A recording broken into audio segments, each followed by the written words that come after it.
Obviously is not. There will be a useless attempt, he says, to claim that the bill has been sabotaged by the Lords and the courts and that this is what the election is about. Is he right?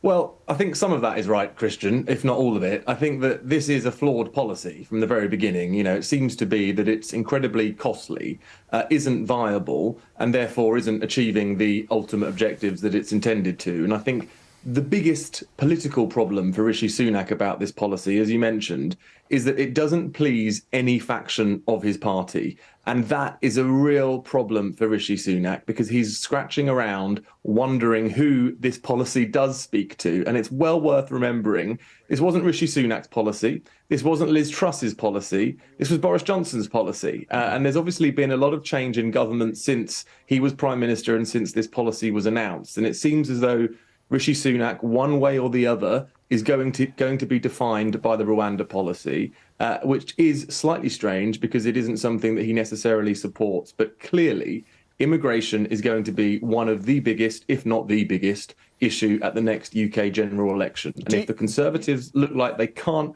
make it work, I think it's a big problem for them. Do you agree with George Osborne that the party's fragmenting at just the worst possible moment?